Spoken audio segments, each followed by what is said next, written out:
Allah.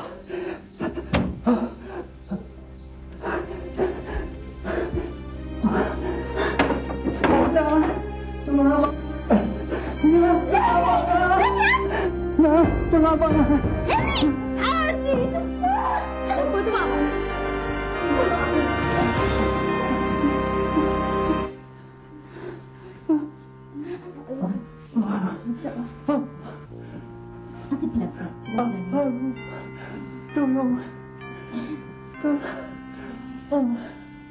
Tolong abang.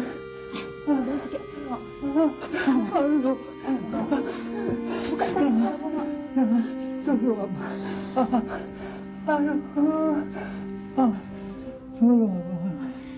Tolong abang. Tolong abang. Sekejap, Mak. Sekejap, Mak.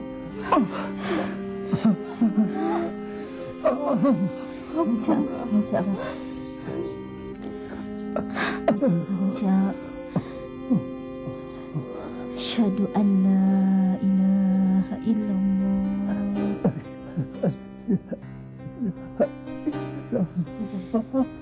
Wa asyhadu anna Muhammadar Rasulullah.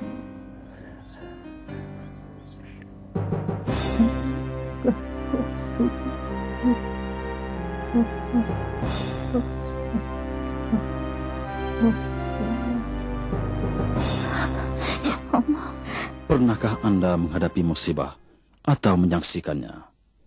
Anda ucapkanlah, Inna lillahi wa inna ilaihi raji'un.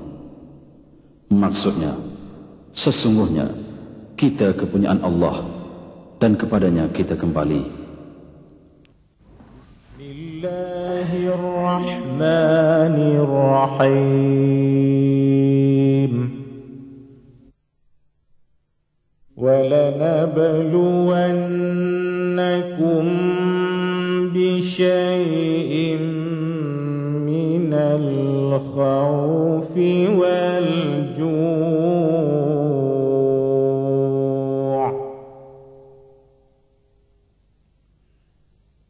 وَنَقْصٍ مِّنَ الْأَمْوَالِ وَالْأَنفُسِ والثمرات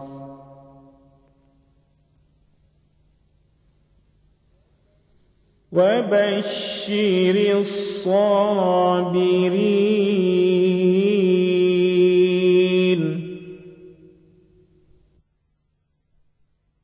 الذين إذا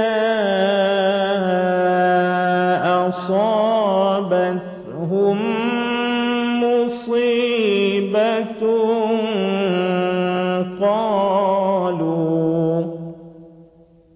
قالوا إنا لله وإنا إليه راجعون. Demi sesungguhnya kami, yakni Allah, akan menguji kamu dengan sesuatu, yaitu ketakutan, kelaparan, kehilangan harta, jiwa dan hasil tanaman. Sampaikan berita gembira kepada orang sabar, yaitu apabila ditimpa kesusahan, mereka berkata, sesungguhnya kita milik Allah dan akan kembali kepadanya. Surah Al-Baqarah ayat 155 hingga 156.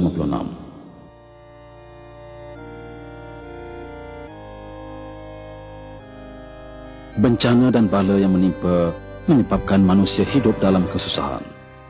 Ia memerlukan kesabaran dan keimanan yang tinggi untuk menghadapinya.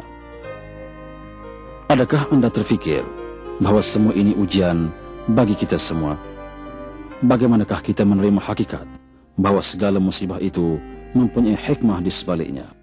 Alladzi khalaqal mauta wal hayata liyabluwakum ayyukum ahsanu amala wa huwal azizul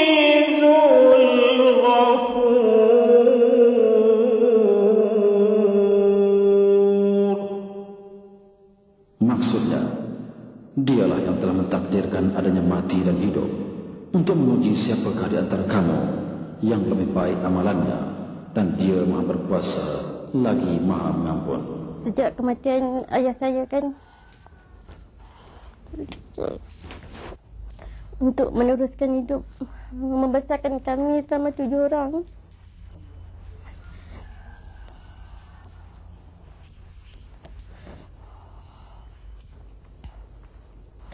Berbagai kerja telah mak lakukan. Dan begitu kehidupan kami waktu itu agak sukar sebab kami masih mempunyai ramai adik-beradik. Adik-adik saya ketika itu masih di sekolah rendah dan di sekolah menengah. Disebabkan kala itu mak bertungku lumus melakukan pelbagai kerja seperti membuat nasi lemak, membuat pulut udang, itu jual kecil-kecilan di sebuah kedai yang berdekatan dengan rumah kami. Mak juga bekerja di kedai berhampiran dengan rumah kami untuk menampung lagi pendapatan kami semua. Alhamdulillah kini berkat kegigihan ibu saya, kami semua dapat mengecek sedikit walaupun sedikit kebahagiaan. Seperti kakak saya sendiri telah menjadi seorang guru dan saya baru saja keluar dari Universiti Utara Malaysia. Maka adik saya seorang lagi menjadi pelatih di Kolej Perubatan.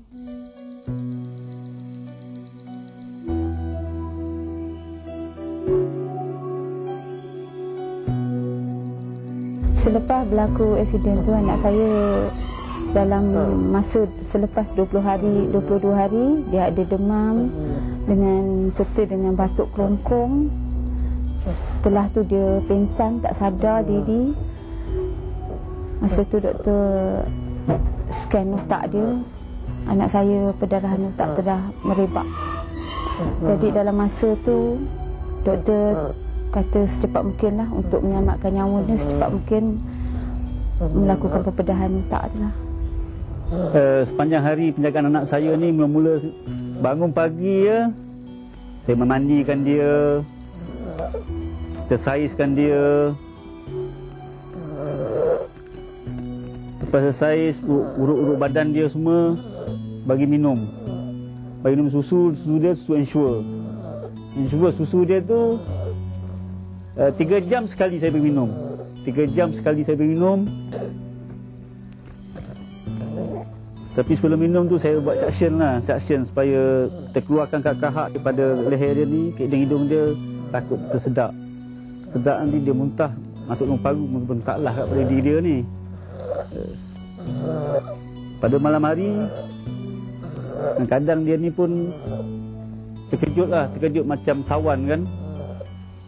Sawan, kadang kita cepat urut kepala dia, teriba dia kan, cakap nama dia kan. Kalau dia terkejut tu saya pun sedih lah.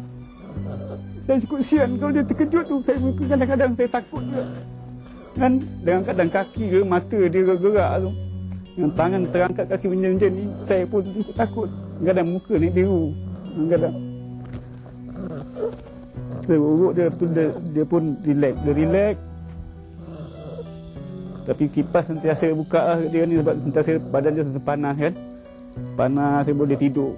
Kadang 2 jam sekali tu dia terkejut lagi kan. Dah urat saraf, doktor kata urat saraf dia lah yang telah rosak.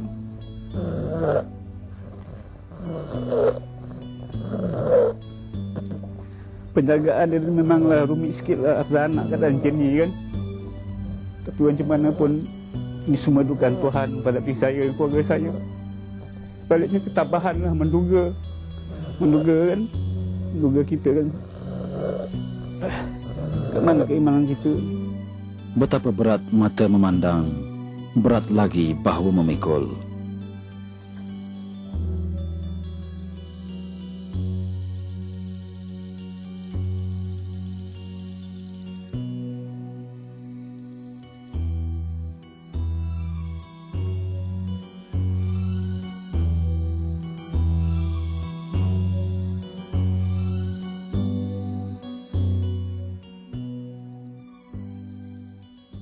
Saya kadang-kadang tu rasa seburu juga hati lah mengingatkan keadaan dia masa depan. Masa mana siapa kalau nak jadi ni, nak tanggung dia besok bila saya tak ada. Tapi ni bila fikir-fikirkan balik, ini keadaan Tuhan, terima ajalah.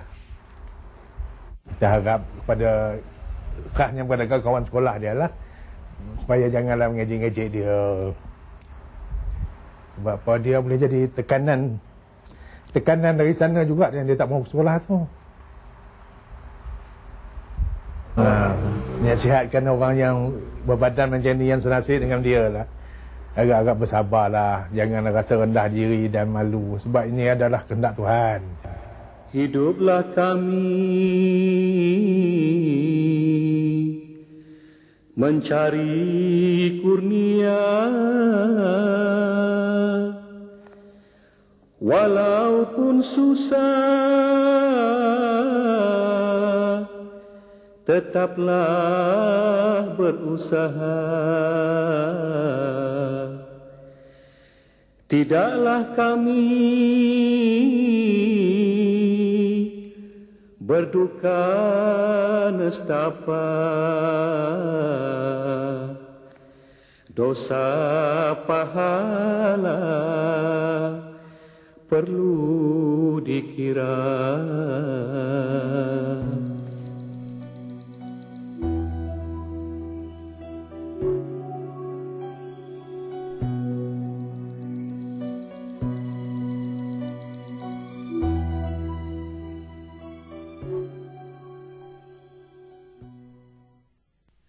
Hiduplah kami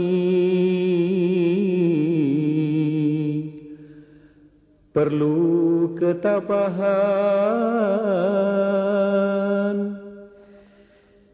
Ingatlah juga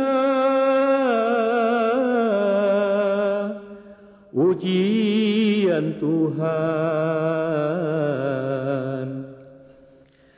Tak putus asa dengan kesusahan, kelak dijanji syurga balasan.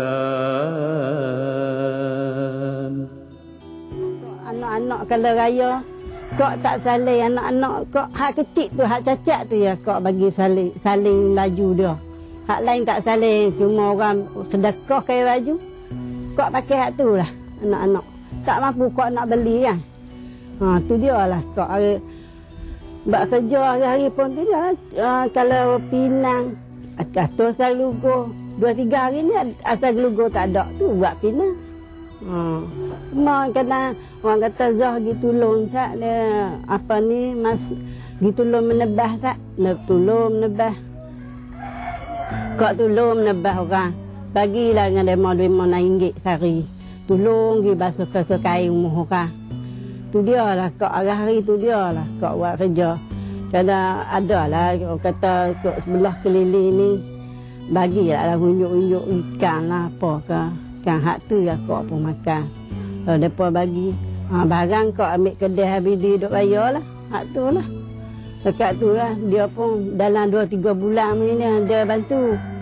Anak-anak kok dia bantu makan sekolah, dia bantu tambah dia bantu anak-anak kok. Lepas tu yang lagi dia apa ni, hak cacat tu kadang kena macam mana pun tak ada masa nak kita nak rehat langsung. Rehat tak rehat malam lah. Hari-hari macam tu lah. Kerja kok tak tahu nak buat lah. Ujian Allah Subhanahu wa Ta'ala tidak hanya terbatas pada penderitaan dan kemiskinan sahaja. Sebaliknya, kesenangan itu juga merupakan ujian Allah Subhanahu wa Ta'ala.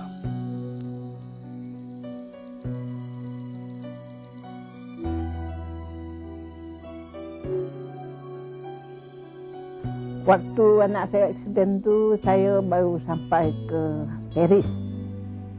3 hari di sana saya dapat tahu yang anak saya aksiden. Saya macam mimpi. Bila masa terjadi itu macam mimpi. Saya tak sangka anak saya macam tu. tiket. Terus pergi ke Paris. Hari itu juga beli tiket. Pergi ke Paris hari Ahad. Hari Rabu saya jumpa anak saya. Saya tak sangka anak saya jadi macam sekarang. Kemalah 16 tahun. Kemalangan itu berlaku semasa dia cuti lah. Nak pergi ke Queenstown sama kawan dia di Morang. Masa dalam perjalanan daripada Dunedin ke Queenstown lah yang terjadi macam terjadi aksiden tu. Bukannya dia berlanggar dengan apa-apa, dia semua tak boleh ambil kona. Mungkin boleh jadilah tak boleh ambil kona, dia terbalik 2-3 kali pusing terbalik. Yang kawan 5 orang tu tak adalah apa-apa. Yang sebelah semua bau dia patah. Yang sebelah kanan ni tadi pipi dia pecah, patah. Yang driver satu tak ada apa-apa. Yang teruk anak saya lah sampai sekarang. Daripada kemalangan sampai sekarang tak ada, saya tak dengar suara dia, tangisan dia, sakit ke, nak makan ke. Tak ada pernah manggil mak ke, tak ada manggil abah ke. Itulah keadaan dia. Alangkah nikmatnya hidup penuh kemewahan dan beriman pula kepada Allah Subhanahu wa taala. Harta kekayaan yang dimiliki akan menambah ketenangan hati, tanda kesyukuran kepada Ilahi yang telah menganugerahi segala rezeki. Hidup senang setelah penat dan susah, untuk cerah masa hadapan. Kesenangan kemewahan ujian Allah tidak kuhanyut dalam gemelapan. Bismillahirrahmanirrahim. Wa nabluukum bisyarri wal khairi fitnatan wa ilayna turja'un.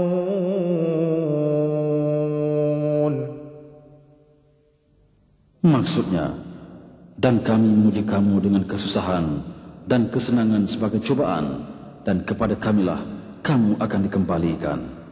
Hanya insan yang sabar dan tenang saja yang mampu menghadapi musibah ini. Namun demikian, kita masih berpeluang untuk mengingati Allah Subhanahu wa taala. Penyakit saya ni namakan sakit untut lah, lebih kurang kan. Tapi dah lama sangat mungkin kan, lebih kurang dalam 20 tahun. Kita buat kajian di Hospital Universiti, tapi lepas tu opek yang pertama dulu, masa tahun yang pertama 10 tahun yang lepas lah. 10 tahun yang mula-mula tu kita buat opek sudah 3 kali lah operation. Mungkin itu satu ujian kita pada Tuhan bagi kan, tapi kita tetap sabar dan reda dengan apa yang dia bagilah. Kita tetap usaha memperbaiki apa yang dia bagi kita. Sejak mendapat penyakit ni, saya rasa ketabahan saya tu amat sabar kan ya. Sejak memang sabarlah apa pun yang dia bagi kan, saya terima juga. Sebab kita kena reda kan. Ada hikmah di sebalik yang dia bagi. Tapi alhamdulillah keadaan suami saya ya boleh menerima saya, keluarga saya, mak mentua saya, bapa mentua saya, juga keluarga-keluarga dan adik-adik yang lain. Itulah hikmah yang terbaik pada saya. Alhamdulillah pada saya. Syukur dengan apa yang dia bagi. Tidak ada yang kurang kan. Kerja-kerja harian saya tu saya buat pelan-pelan lah ya. Yalah kata orang tu, ialah dah tanggungjawab saya kan. Kita buatlah juga. Kita kena terimalah juga hakikat ini kan. Kita tidak boleh kata, kita tak boleh menolaknya. Itu semua dah ketentuan Tuhan kan pada kita. Saudara dan saudari sekalian, untuk memberi panduan bagaimanakah cara untuk kita menempuhi dugaan ataupun musibah, bersama kita kali ini yang berbahagia Dr. Wan Mat Sulaiman dari Universiti Islam Antarabangsa. Menyentuh soal ujian Allah Subhanahu wa taala.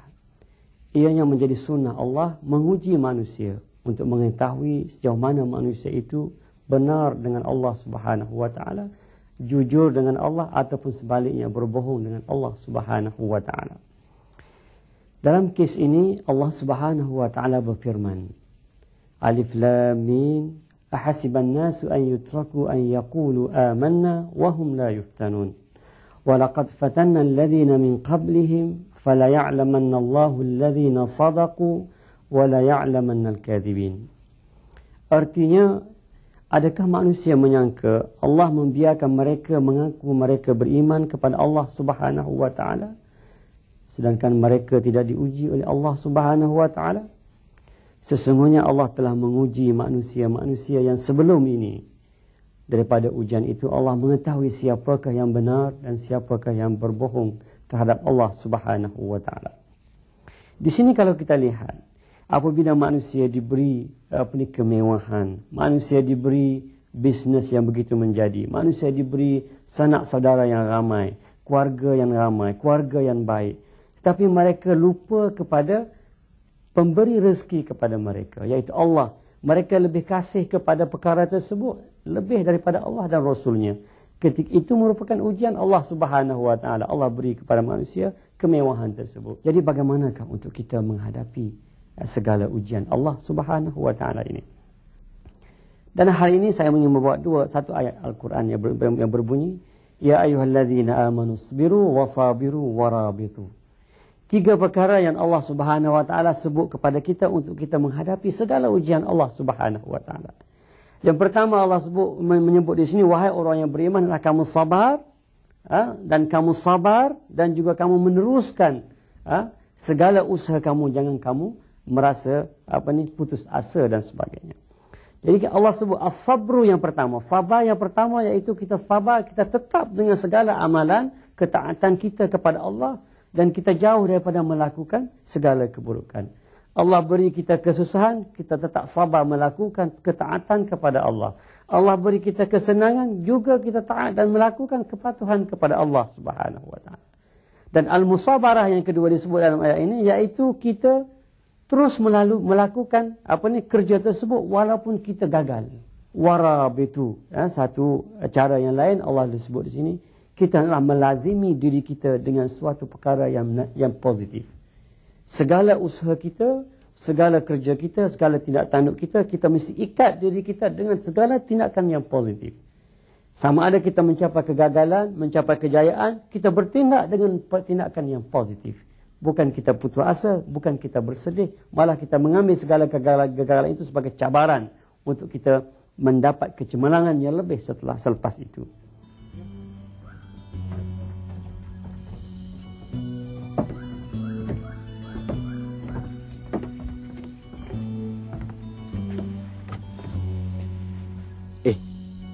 Awak berdua ada tak tengok rancangan TV mereka semalam tu yang bertajuk ujian Allah terhadap manusianya? Oh, rancangan TV pendidikan tu ya? Tapi saya masih tidak jelas lah. Yelah, saya pun masih tak faham lah. Pendapat awak lah Syauqi kan? Apakah tujuan sebenar Allah menguji umatnya? Pada pendapat saya lah kan, tujuan ujian Allah terhadap manusia banyak. Tapi yang setahu saya, ada 4 je yang saya ingat. Yang pertama, untuk menguji kesetiaan hambanya dan melihat hambanya melakukan ibadat kepadanya. Yang kedua, untuk menguji keimanan dan kesabaran. Dan ketiga, untuk melihat sejauh mana hambanya sendiri, iaitu manusia, melakukan perkara kebaikan ataupun mensyukuri nikmatnya. Dan yang keempat, Allah sendiri menggalakkan manusia, kita semua lakukan perkara baik ataupun kita berlumba-lumba lakukan perkara baik untuk dapat keredaan pada dia. Jadi Amin, kita sebagai hamba Allah, manusia, kita seharusnya tinggalkan perkara yang dilarang oleh dia. Jadi kita ikut arahan dia yang disuruh oleh Allah, dan untuk dapat keredaan pada Allah, kita tingkatkan lagi amal ibadat kita.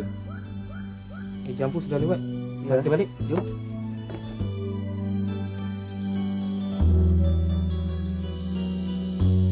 Apa jua musibah yang telah menimpa diri kita, kita perlulah redha dan yakin bahawa Allah Subhanahu Wa Taala lah yang berkuasa menentukan segala-galanya.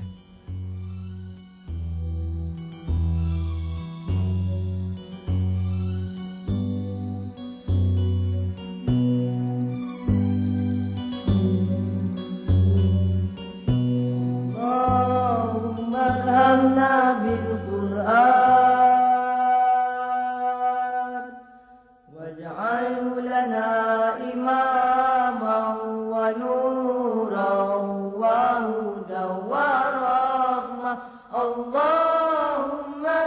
ذكرنا منه ما نسينا وعلمنا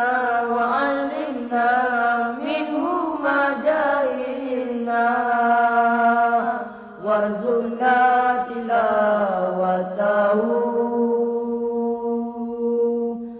آناء الليل وأطراف النهار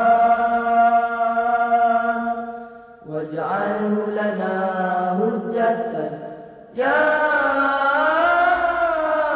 رب العالمين. Ya Allah, rahmatilah kami dengan Al-Quran dan jadikanlah Al-Quran untuk kami sebagai iman dan cahaya petunjuk dan rahmat. Ya Allah, ingatkanlah kami dari Al-Quran yang kami lupa dan ajarilah kami Al-Quran apa yang kami tidak tahu dan berilah rezeki kepada kami dengan membacanya tengah malam, penghujung malam dan penghujung siang, dan jadikanlah dia untuk kami sebagai pembela, ya Allah, Tuhan semesta alam.